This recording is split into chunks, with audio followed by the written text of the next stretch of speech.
네, 안녕하세요. 법무인 고은의 이경렬 변호사입니다. 오늘은 조금 가벼운 주제를 좀 가지고 왔는데요. 유언장으로 반려동물에게 그런 유산을 남길 수 있는지에 대해서 이야기를 좀 해보려고 합니다. 최근에 이제 반려동물들 키우는 분들 많으실 테고, 또 반려동물에게 뭐 재산을 주었다, 이런 기사나 그런 뉴스들 보고 그렇게 하시는데, 과연 그런 것들이 가능한지 여부를 오늘 좀 설명을 좀 드리겠습니다. 네, 반려동물에게 직접 재산을 넘겨줄 수 있을까라고 질문하셨는데요.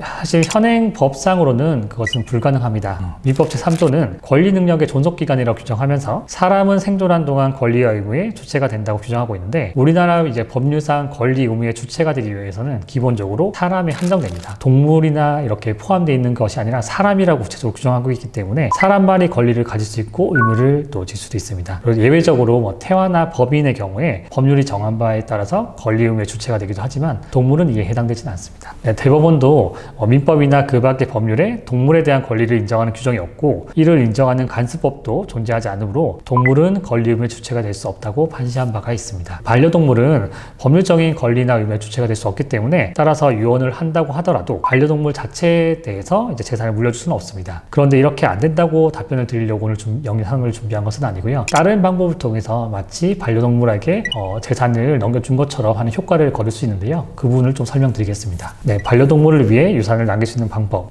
부담부 유증에 대해서 설명드릴 텐데요. 크게 두 가지 방법이 논의가 되고 있습니다.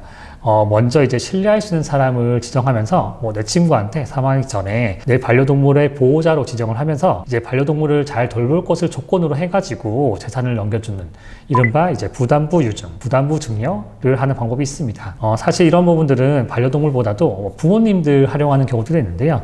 부양이나 효도를 하는 조건으로 해서 자녀에게 재산을 증여한다라고 하면서 이제 부담부 증여를 하는 경우들이 있습니다. 이런 경우는 법에서 허용되고 있습니다. 그런데 유언으로 재산을 넘기면서 유증으로도 조건을 다는 것이 가능합니다. 민법 제1088조 제1항은 부담 있는 유증을 받은 자는 유증의 목적의 가액을 초과하지 아니하는 한도에서 부담한 의무를 이행할 책임이 있다고 규정하고 있는데요. 이렇게 말씀드린 것처럼 특정한 임무를 이행할 것을 조건으로 해서 재산을 넘길 수 있게 되는 것입니다. 따라서 반려동물을 위해서 내 친구인 관리인 내지 보호자를 지정하고, 그가 반려동물을 잘 보호하고 관리할 것을 조건으로 해서 증여 또는 유증을 하는 형태로 반려동물을 위한 우회적인 유산 상속을 할 수가 있습니다. 다만 관리인이나 그 보호자가 임무를 제대로 이행하지 않았을 경우에 어떤 조치를 할 것인지를 예정해 두어서 안전장치를 마련해 두는 것이 좋습니다. 네, 두 번째로 펫트러스트라는 것도 있는데요. 하나의 일종의 신탁 제도를 활용하는 것입니다. 은행이나 이제 신탁회사 같은 곳에서 이제 자금을 관리를 하면서 향후 이제 반려동물의 보호자가 동물을 잘 돌보고 관리할 수 있도록 하는 방식의 계약입니다. 미국처럼 이제 반려동물에 대한 역사가 깊은 곳에서는 이미 잘 활성화가 되어 있는데요. 우리나라에서는 아직 활성화되지 않았지만, 최근에 이제 대형 은행인 KB은행에서 국내 최초로 펫트러스트라는 상품을 출시해서 이제는 이용이 가능합니다. 내용을 살펴보면 이제 반려동물을 돌보지 못할 경우를 대비해서 은행에 자금을 미리 맡기고, 반려동물을 양육해줄 부양자에게 반려동물 양육 자금을 지급하도록 하는 방식이라고 하는데요. 광고 목적이 아니라 이제 순수하게 설명드리면, 어쨌든 이런 신탁 제도를 활용해서 우회적으로나마 반려동물에게 재산을 남겨줄 수 있는 가능성이 열린 것입니다. 신탁 제도가 좀 어려울 수도 있는데요. 예를 들어서 이제 부모님이 사망한 이후에 어린 미성년 자녀가 직접 이제 재산을 관리할 능력이 없는 경우들을 생각해 보시면 됩니다. 이 경우 이제 신뢰할 만한 제3자가 없다면, 만약 부모님이 사망한 경우 이제 극단적인 일이 발생할 경우 주변 사람 중에 한 사람이 나쁜 마음을 먹고 아이의 재산을 빼앗는 경우를 생각해 볼 수가 있는데요. 이런 일을 방지하기 위해서 이제 부모가 사망을 하더라도 아이들이 성장할 때까지 제3자가 이제 재산을 대신 관리하면서 일정한 조건에 따라서 아이에게 재산을 분배하는 역할을 하는 그 필요성이 있습니다.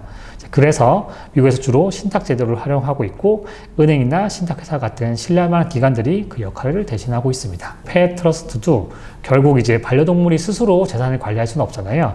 그래서 신탁회사에서 자금을 받아놓고 반려동물에게 필요한 경우에 자금을 지급하도록 하는 것이죠. 그러니까 보호, 감독할 수 있는 또 그 사람한테 급여를 지급하는 것도 신탁회사에서 직접 지급을 하고, 또 병원을 가는 경우도 직접 지급하고, 이런 식으로 자산을 관리해서 상속받은 것과 같은 효과를 주는 것입니다.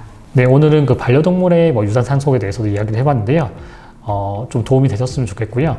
다음엔 더 유익한 내용으로 찾아뵙겠습니다. 네, 감사합니다.